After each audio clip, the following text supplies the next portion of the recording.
Olá pessoal, Ângela Santiago aqui para mais um podcast PodPet da semana. Uma boa noite de quinta para quem está chegando aqui. E hoje quem é que eu trago? Eu trago o médico veterinário, o Augusto Oppenmoor. É um nome um pouquinho mais complicado, mas eu acho que eu falei certo. Nosso médico veterinário da SIDASC aqui da região de Blumenau. Então, nós vamos conversar um pouquinho sobre cavalos, essas doenças que hoje, na realidade, o que traz o Augusto aqui, assim, por insistência minha, foi saber um pouquinho sobre essas doenças virais, né, controle de zoonose e tudo mais, com os equinos aqui da nossa região, porque a gente tem enfrentado alguns parâmetros aí de doença que não está legal, tanto aqui em Blumenau como, né, região, mas a gente vai tentar focar um pouquinho mais aqui, a gente vai saber um pouquinho do trabalho dele em geral, né? Isso, Augusto? Isso aí. Então, assim, eu queria muito, como eu já insisti contigo, já falei, já pedi, gente, não foi pouco, já era a terceira vez que eu estou atrás desse homem para trazê-lo aqui, e não foi fácil. Mas, assim, ultimamente, né, Augusto, quando a gente escuta hoje em falar naquela doença, uma doença bacteriana, o mormo, né? O que tu tem para nos falar sobre isso? Ela é uma bactéria, ela é transmissível? Esses cavalos, eles acontecem o quê com essa doença? São sacrificados? O que realmente a gente pode... Vamos conversar um pouquinho sobre isso. Certo. A gente quer deixar ele à vontade também para ele se apresentar, né? Nosso médico veterinário aqui. Bom, me apresentando, então, meu nome é Augusto Oppenmoor. Chegou muito perto. Oppenmoor. Oppenmoor. É alemão isso, né, Augusto? Bem alemão. Nossa. Bem alemão. Eu trabalho já na SIDASC desde 2010, então já são 13 anos aí na SIDASC, né? Mas em Blumenau, já desde 2014 que eu estou aqui em Blumenau, né? E trabalho responsável pela unidade local de Blumenau.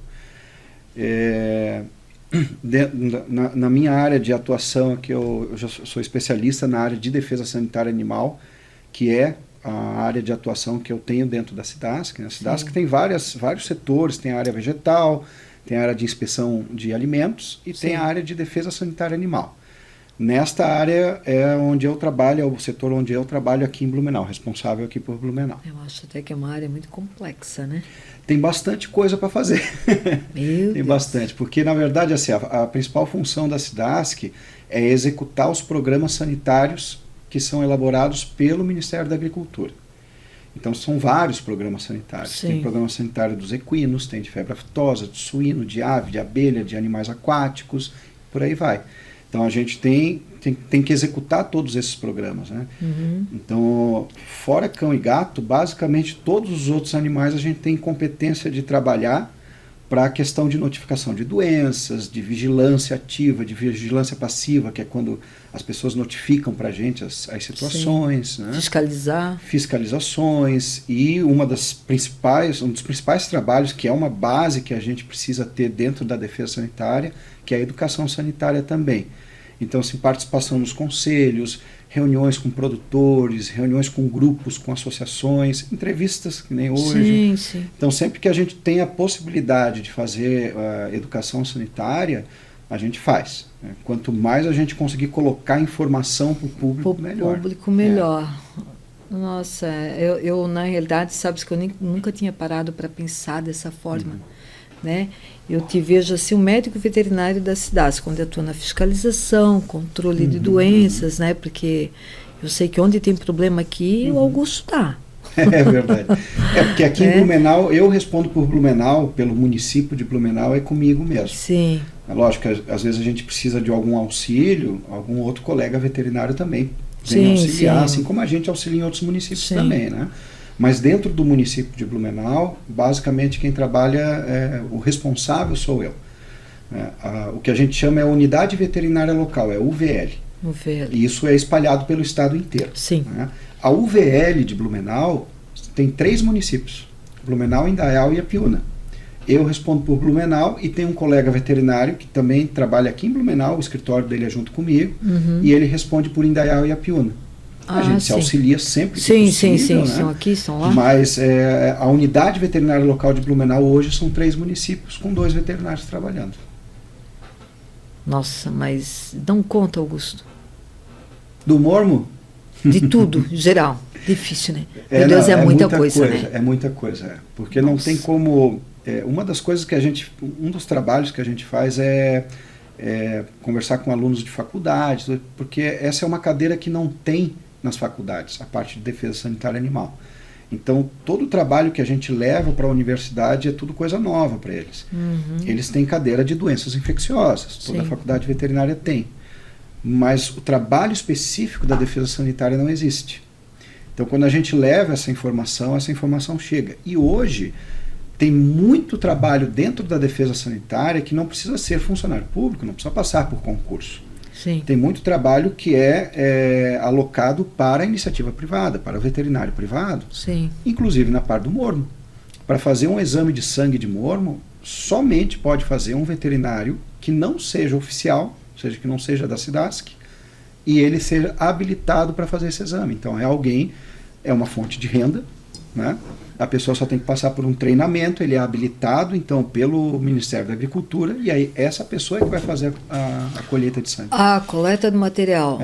Então, não necessariamente é feita ali pela SIDASC. Não, na verdade, não pode. Não a SIDASC pode. não faz a coleta de sangue para triagem, que é aquele exame para trânsito. Sim. A SIDASC não faz. O veterinário da SIDASC não faz. Quem faz é o veterinário habilitado. A gente só vai fazer coleta oficial quando há um caso confirmado, um foco confirmado, ou quando for de interesse da defesa, por alguma suspeita ou algo parecido, daí a gente vai lá e faz a coleta. Mas, normalmente, essas colheitas rotineiras que existem ali, isso aí quem faz é o veterinário habilitado.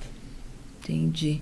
Porque até então, para ficar mais específico o que tu falou, o veterinário habilitado vai lá e faz a coleta. Isso. Então, o exame dá positivo. A partir daquele momento, a segunda coleta daí é feita por vocês, é isso? Não, ainda não. Porque esse primeiro exame ele é uma triagem. Né? Então, ele é feito num laboratório credenciado pelo Ministério da Agricultura. Ele é um laboratório particular, privado, mas credenciado. Sim. Né? Uma vez que deu positivo nesse exame, esse mesmo material, o mesmo laboratório, ele vai encaminhar esse material para um outro laboratório. Exato, com o mesmo... que seria a contraprova. Uma contraprova, exato. A contraprova ela é sempre com o mesmo material. O mesmo material. Isso. Da primeira vez que foi colhido. Só que aí ele vai para um laboratório oficial do Ministério ou um laboratório público credenciado. Entendi. Né? E aí, neste laboratório, é feito o teste confirmatório.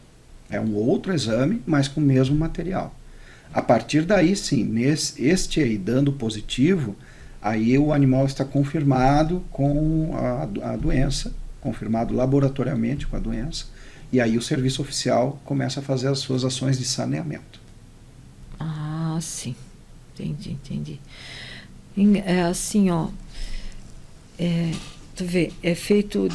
vamos tentar falar bem para o pessoal de casa poder entender. É feita aquela coleta de sangue, né, de material. Aquela mesma coleta, ela se divide em duas, né? Primeiro, e caso, né, vem a contraprova. Mesmo que a primeira dê negativa, é feita essa contraprova? Só se dá positivo. Só se dá positivo. Esses engraçado exames de com o triagem, mesmo material, né? O certo não era chegar no animal, fazer uma nova coleta para...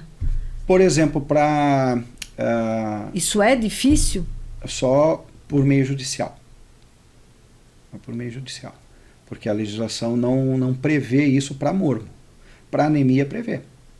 Para anemia, o produtor, criador do animal, ele só precisa declarar que ele tem um interesse no que a gente chama de reteste. Porque daí sim, a gente vai fazer uma nova colheita de material.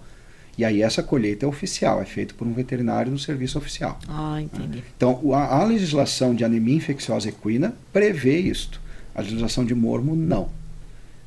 Então, aí, para fazer um reteste, tem que ter uma solicitação judicial para que seja feita. Senão, é feito só o teste de triagem, esse teste inicial, que é um teste bem específico, ou seja, testes específicos em geral, eles dão é o que a gente chama de verdadeiro negativo. Se deu negativo, é negativo mesmo. Né? Verdadeiro negativo, e existe falso positivo. Existe o falso positivo, existe o verdadeiro positivo, existe o falso negativo. Né? Então tem tudo isso. Nossa, muito informação. Mas é bem como o nome fala. Bem como o nome fala. É um verdadeiro negativo, ou seja, o animal realmente, o exame é negativo, o animal realmente está negativo. Então, geralmente, um exame de triagem é isso. Por quê? Porque você está liberando um animal com exame negativo. Você tem que ter a garantia de que não, estamos liberando um animal que não está doente. Agora, esse exame de triagem, ele pode dar um falso positivo. Né? Vem positivo, opa, mas não é, pode ser que não seja. Por isso que ele vai para um exame confirmatório. Entendi. Que é um exame com outro nível de sensibilidade, de especificidade, que aí ele vai ver se realmente aquele animal é ou não é. Por isso que não precisa coletar novamente a mesma amostra. Né? E um interesse, assim, aliás, isso já é um interesse meu particular, meu. O animal, ele precisa necessariamente, ele está com um aspecto doente para chegar nesse conflito ali de exames, que tenha que fazer o exame para mormo, porque existem aqueles animais sadios que vão para rodeio, né, que a gente sabe que eles têm que passar por esse teste antes e tudo mais. Então, e a gente sabe que ali, muitas vezes, também sai um verdadeiro positivo, digamos assim. Pode. Né? Mas o animal, ele aparentemente, ele está sadio. Sim. Ele tem que ter alguma lesão, alguma coisa aparentemente que possa indicar que ele esteja com mormo? Então, agora para responder essa pergunta tem um monte de informação. Nossa, quando eu falei que era complexo o assunto. Mas é isso que eu quero saber. Não, porque assim, nós queremos saber. A doença mormo em si é uma doença bacteriana, é uma bactéria que causa. Os animais que são predispostos, ou seja, que são mais fáceis de pegar essa doença, são os equídeos, equideus, porque não é só cavalo. Cavalo, burro, mula, asno, são equídeos, né? Jumento. Esses animais são mais predispostos a ter a doença. Só que ela é uma zoonose. Ela também pode passar para carnívoros, pode passar para humano e, eventualmente, até para pequenos ruminantes. Então, pode pegar a doença. Né? Carnívoros? Carnívoros em geral também. Né? A forma que eles podem pegar a doença, principalmente, como com todos os animais, que é a característica da doença, é a forma digestiva. É através do alimento. É a principal forma de transmissão da doença. Tá?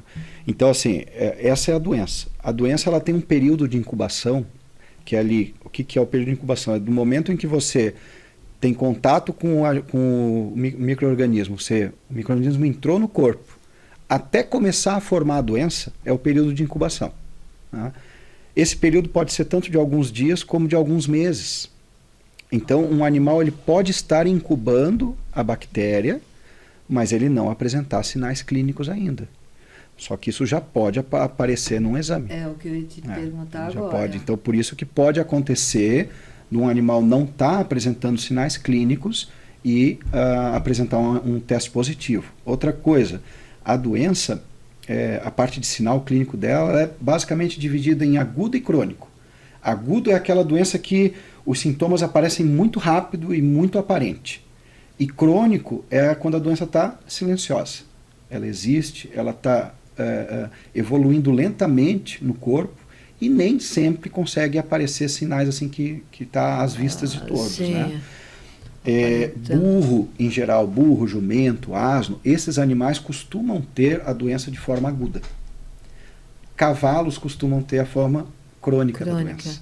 Então, no agudo, a gente consegue ver os sinais claros da doença. Sim, né? sim. Que é basicamente o quê? Formação de nódulos, que pode aparecer no nasal, pode aparecer na pele. Né? E esses nódulos, uma vez que eles podem evoluir, fistular, que é quando eles estouram, produzir pus, produzir úlcera. Úlcera, né? Começam a ulcerar, né? Então, assim, quando a doença está no trato nasal, na parte respiratória superior aqui, a gente só vai basicamente conseguir ver quando esses pequenos nódulos estouram, porque porque daí a gente vai ver o corrimento. Corrimento. E esse corrimento costuma ser purulento e, às vezes, quando evolui muito, sanguíneo. Pode ter hemorrágico, digamos, né? Sim. Vai ter um pouquinho de sangue, às vezes alguma estria de sangue, ou às vezes até uma quantidade maior. Agora, quando tem a forma cutânea, ou seja, da pele, a gente pode ver uma sequência de nódulos que eles vão sempre na área linfática do corpo. O sistema linfático é que nem o sangue, Sim. tem um sistema Sim, de vasos, sim, né? sim. Então ele começa a formar nódulos em sequência na pele. E é por isso que um sinal que se chama é o rosário equino, porque ele parece um rosário. Olha. É uma bolinha, um tracinho, uma bolinha, um tracinho. A bolinha parece um colar, né? Então, essa é uma característica da doença. Então, são sinais clínicos que muitas vezes passa despercebido pelo produtor, porque ele não é técnico e nem sempre ele está vendo. Às vezes ele pode confundir com um berne, por exemplo, que também forma um nódulo, né? Então, para fazer a avaliação de uma suspeita de um animal baseado nos sinais clínicos, tem que fazer uma avaliação clínica bem rigorosa, fazer um exame clínico bem rigoroso, né? Então, essa é a primeira parte. Como que a doença funciona, como que são os sinais, como que um animal às vezes pode ter a doença e não aparecer. Porque no cavalo a forma crônica não vai dar no nariz, não necessariamente na pele, vai dar no pulmão. Então esses nódulos começam a aparecer no sistema respiratório, pulmão, pode dar no baço, pode dar no fígado, ou seja, a gente não vai ver, né? Uhum. A gente vai ver sinais decorrentes da evolução desses nódulos. Então, lógico, se estourar isso aí no pulmão, eventualmente em algum momento vai chegar esse pus no nariz, e aí ele vai começar a ter a doença de forma nasal também, né? Então, nem sempre a gente vai perceber um animal que está com lesão. Ele pode já estar com lesão, ou seja, já transmitindo a doença, mas aparentemente ainda não aparecer nada. Aparentemente, um animal sadio. Aparentemente. A olho nu. A olho nu, né, não vai aparecer nada. Quem não é técnico, quem não entende, vai achar, não, mas esse animal, ele está bem. Exatamente. Então, tem essa situação realmente de aparentemente o animal está sadio e ele não está. Como não existe vacina, não existe tratamento, como é que eu tenho certeza que um animal não está doente? Quando você faz o exame. Mas essa garantia a gente só tem o quê? No dia que coletou o sangue, naquela coleta. A partir dali a gente não sabe se ele foi contaminado. A gente sabe daquele sangue que foi coletado e só. Que ele está bem. A partir daí, para evitar que ele pegue a doença, é através de controle sanitário. Então, assim, evitar que esse animal vá em aglomerações onde você não sabe a procedência dos outros animais, né? Ou até o contrário, você sabe que tem animais sem procedência, tem animais que não faz exame, né? Que simplesmente estão ali porque há uma permissão dos eventos em geral, das aglomerações em geral, de deixar os cavalos entrar ou de nem ver os cavalos entrando. Então, essas situações, se tu evita que o teu animal faça isso, tu está protegendo o teu animal. Né? Não expondo ele a não esses expondo ao risco, né? Não expondo ao risco. Agora, sim, um evento de aglomeração de animal, todo registrado certinho, tanto o promotor do evento quanto o médico veterinário, que é responsável técnico, essas duas pessoas elas têm a responsabilidade com os animais que estão lá dentro, né? Elas têm, inclusive, por norma, por lei, de impedir que um animal sem os exames obrigatórios entre num lugar assim. Tanto o promotor quanto o responsável técnico. E outra, o animal pode até ter os exames todos negativos. Se ele tiver sinal clínico que seja sugestivo da doença, o veterinário responsável técnico ele tem o dever de não deixar esse animal entrar. Porque ele veio negativo, mas ele pode ter se contaminado no meio do caminho. Esse responsável técnico, na realidade, é um veterinário que vai atuar ali. Ele é contratado pelo evento para atuar como responsável técnico lá dentro. Todo animal que entra num evento com aglomeração tem que obrigatoriamente passar pelo veterinário, responsável técnico. Tem que passar. O veterinário tem que olhar um por um dos animais, todos os exames, conferir se o exame é daquele animal, né? Ver se não é, às vezes, alguém trazer um exame negativo de outro. Mas aí, olha só, vai esbarrar no que tu acabou de falar ali. Aquela coleta, aquele exame é do dia ali. Isso. Que aquele animal. Então, assim, digamos que vai acontecer um evento, esses rodeios, esses eventos, vai abrir ele na sexta-feira já para o povo. Esse exame tem que ser fresquinho de sexta. Não, esse exame tem validade de 60 dias. Ele tem uma validade. Ele tem uma validade, Ele tem uma validade para aquela finalidade em geral. Para trânsito. Para trânsito. A finalidade dela é trânsito. Ou por interesse do criador de saber se está ou não, né? Mas o básico do interesse desse exame é trânsito. Entendi. Trânsito de equinos em geral, todos eles, precisa de 2 documentos para um trânsito comum, só entre propriedades, não é um evento, nada disso, né? Ele precisa ter a guia de trânsito, que é a famosa GTA. né? E eu sei o que é isso.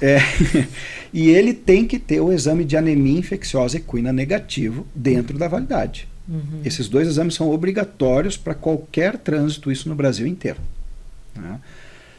Um evento onde tem aglomeração devidamente registrado, cadastrado, com responsável técnico e tudo mais, além desses 2 documentos, ele tem que ter o exame de mormo também na validade.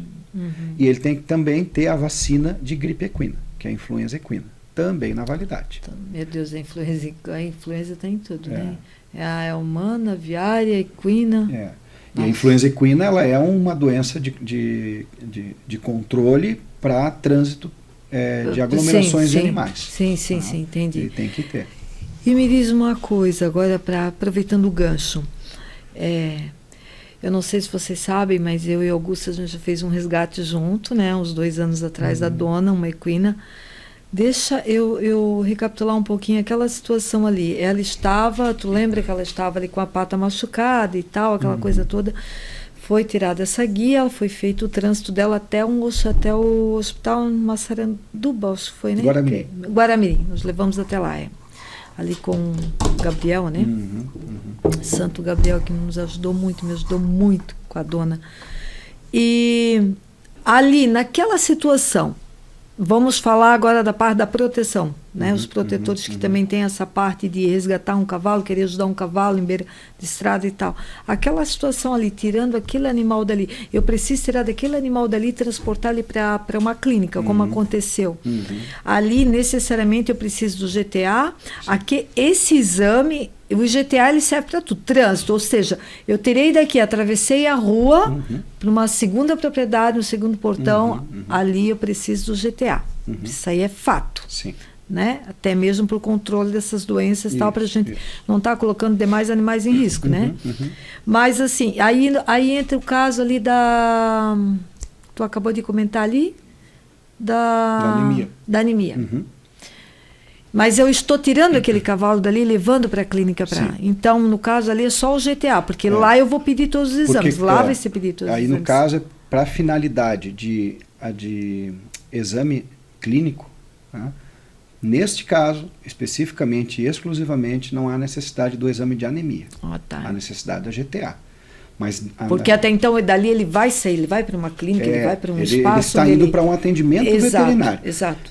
Toda a GTA, ela tem um dos campos dela é a finalidade. E dependendo da finalidade do trânsito e da espécie animal, tem exigências diferentes. Cada espécie, cada finalidade, coisas diferentes, né?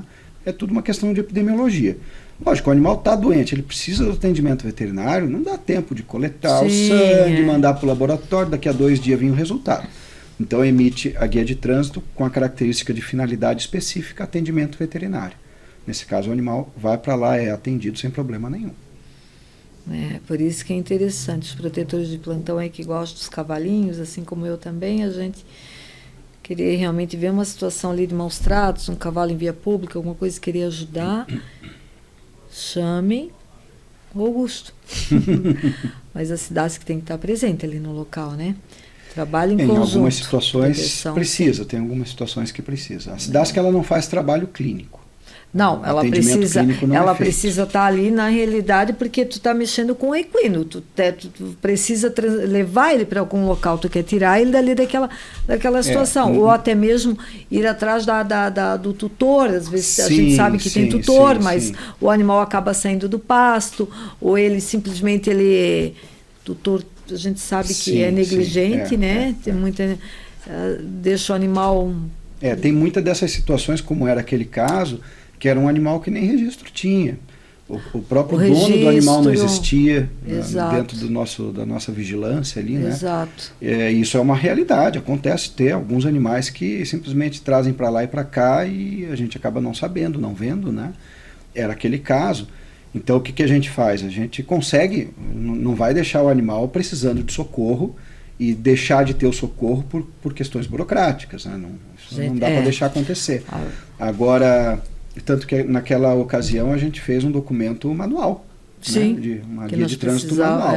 Nesse meio tempo, enquanto o animal foi para lá, que a gente tinha conversado com o próprio veterinário de lá, ele sabia do que estava acontecendo. Sim. E como lá é um hospital veterinário, eles têm até condições de isolamento, que é uma coisa importante, né, numa situação dessa. Que naquela situação ela foi para o isolamento já de imediato. Então ali, naquele momento, durante esse período, aí sim eu fui no meu escritório, fiz o cadastro dela, porque eu peguei os dados principais que a gente chama de resenho, né, que é o desenho do animal. Sim.